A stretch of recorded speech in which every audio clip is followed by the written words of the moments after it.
താങ്കൾക്കതറിയില്ല.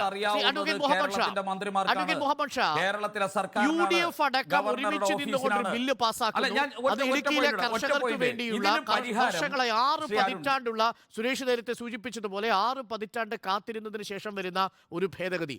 ആ ഭേദഗതി ബില്ലിൽ ഗവർണർ ഒപ്പിടുന്നില്ല. LDF ഇതാ ഹർത്താൽ പ്രഖ്യാപിച്ചിരിക്കുന്നു. രാജ്ഭവൻ മാർച്ച് സംഘടിപ്പിച്ചിരിക്കുന്നു. UDF എവിടെ സർ?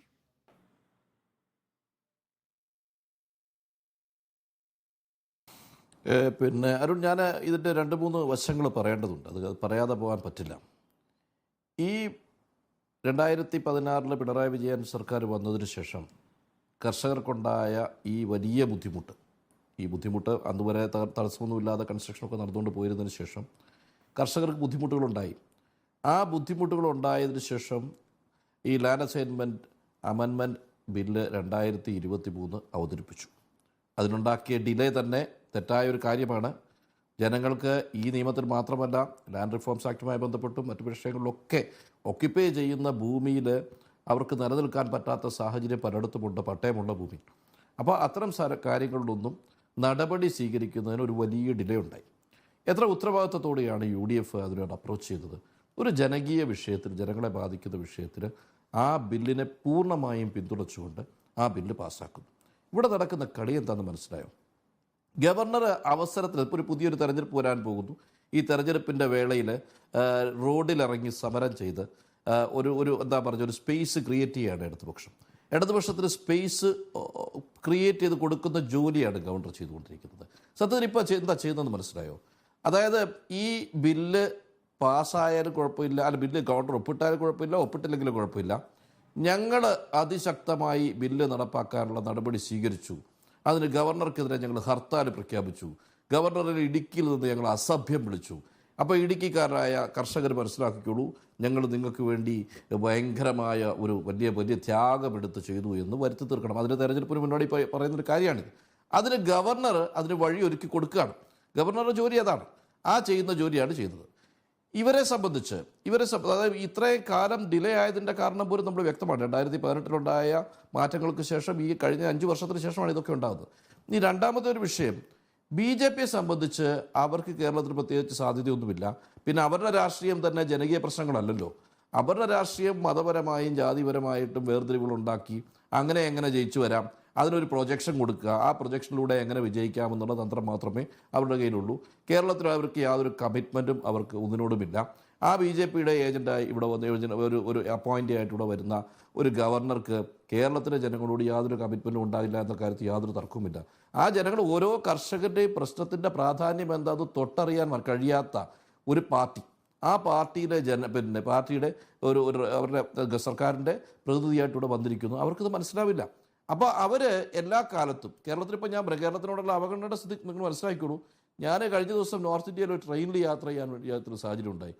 കേരളത്തിലേക്ക് വിടുന്ന ട്രെയിനുകൾ എത്രത്തോളം അവഗണന നടത്താമോ അവഗണന എല്ലാം കേന്ദ്ര സർക്കാർ നടത്തുന്നുണ്ട്. എന്നിട്ട് വന്ന് ഷോ കാണിക്കുകയാണ്. ഈ ഷോ കാണിച്ചതിന് ശേഷം ഇവിടെ ഇപ്പോൾ ചെയ്യുന്നത് എന്താണെന്ന് ചോദിച്ചാൽ, അനങ്ങാതിരുന്ന ഇടതുപക്ഷത്തിൻ്റെ CPMൻ്റെ ആളുകളെ, SFIക്കാരെ, DYFIക്കാരെ റോഡിലിറങ്ങി ആക്റ്റീവ് ആക്കാനുള്ള സാഹചര്യം ഒരുക്കി കൊടുക്കുന്ന ജോലി ഗവർണർ നടത്തുന്നുണ്ടോ എന്ന് എനിക്കൊരു സംശയമുണ്ട്. ഇപ്പം ഈ നടത്തുന്ന ഗിമ്മിക്കൊക്കെ കർഷകരായ ഇടുക്കി ജില്ലയിൽ തമ്മിലുള്ളൊരു ഡ്രാമയാണെന്ന് വിശ്വസിക്കുന്നത് കൊണ്ടാണോ?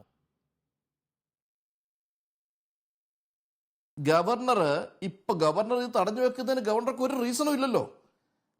സുരേഷിനോട് ചോദിച്ചിട്ട് സുരേഷിന് മറുപടി പറയട്ടെ, ഈ ബില്ല് ഒപ്പിടേണ്ടതാണോ അതോ ബില്ല് വേണ്ടാത്തതാണെന്ന് BJPക്ക് അഭിപ്രായം സമരം ചെയ്യാതിരിക്കുന്നതിന് റീസൺ ഉണ്ടോ ശ്രീഷ?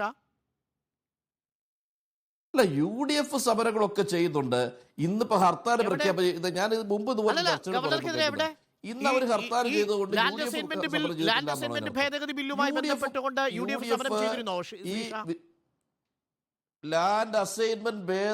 ബില്ല് വന്നത് ഇതാ ഇപ്പോഴാണ്. ഇതിന് മുമ്പുള്ള എല്ലാ സമയത്തും നിയമസഭയിലും പുറത്തും പ്രക്ഷോഭത്തിൽ തന്നെയാണ്. ഈ ബില്ല് ഇപ്പൊ വന്നതിന് ശേഷം ബില്ലിന്മേൽ ഗവർണർ അടയിരിക്കുന്നത് കൊണ്ട് UDFന് ഒരു പ്രതിഷേധവുമില്ലേ? ഞങ്ങൾക്ക് പ്രതിഷേധമുണ്ട്. ഞങ്ങൾ പറയുന്നത് ഗവർണറും സർക്കാരും കൂടെ ചേർന്ന്, അവർക്ക് ബില്ലൊന്നും അല്ല പ്രശ്നം, ബില്ലിന് വേണ്ടി ഞങ്ങൾ പോരാടി എന്ന് ജനങ്ങളെ വരുത്തി തീർക്കണം. അതിന് കുറേ ഗിമ്മിക്കുകൾ കാണിക്കുകയാണ്. ഇപ്പോൾ ആ ബില്ല് എങ്ങനെ നേരെയാക്കി എടുക്കാം, നിയമപരമായിട്ടോ അല്ലാതെയോ മറ്റ് സംസ്ഥാനങ്ങളൊക്കെ പോയി ചെയ്തുകൊണ്ട് വരുന്നില്ലേ? എങ്ങനെയെങ്കിലും നേടിയെടുത്തിട്ട് ആ പാവപ്പെട്ട ജനങ്ങളുടെ പ്രശ്നം പരിഹരിക്കാൻ നോക്കുക. അത് നടത്തുന്നതിന് പകരം നിങ്ങളിങ്ങനെ പ്രതിഷേധം സംഘടിപ്പിക്കാതെ ഈ ഹർത്താലും രാജ്ഭവൻ മാർച്ചും നടത്തുന്നതിന് പകരം മറ്റ് സംസ്ഥാനങ്ങളൊക്കെ ഗവർണറുടെ അധികാരം എന്താണെന്ന് സുപ്രീം കോടതിയെ കൊണ്ട് പറയിച്ച് മേടിച്ചെടുക്കുന്നുണ്ടല്ലോ. ഇവർക്ക് ഈ സംസ്ഥാനത്തിന് ആവശ്യം എന്താ? ഈ സംസ്ഥാനത്തിന് ചെയ്യലല്ല പ്രശ്നം, ചെയ്തു എന്ന് വരുത്തി തീർക്കണം. ആ വരുത്തി തീർക്കാൻ വേണ്ടിയിട്ട് ഗവർണർക്കെതിരെ ഞങ്ങൾ വേറെ ആർക്കെതിരെ പോരാട്ടം നടത്താനില്ലല്ലോ.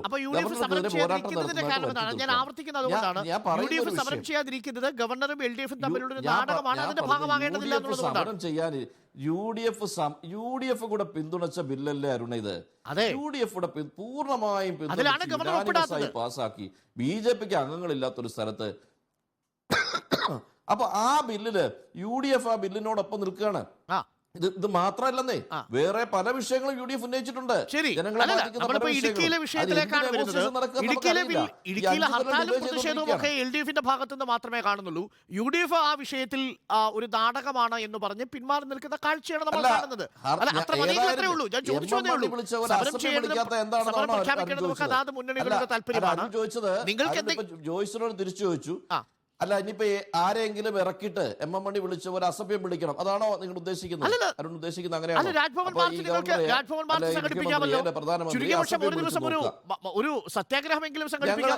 എല്ലാ പ്രക്ഷോഭങ്ങളും 10-ാം തീയതി UDFന്റെ യോഗം കഴിഞ്ഞതിന് ശേഷം 10-ാം തീയതി UDF യോഗത്തിന് ശേഷം പല വിഷയങ്ങളും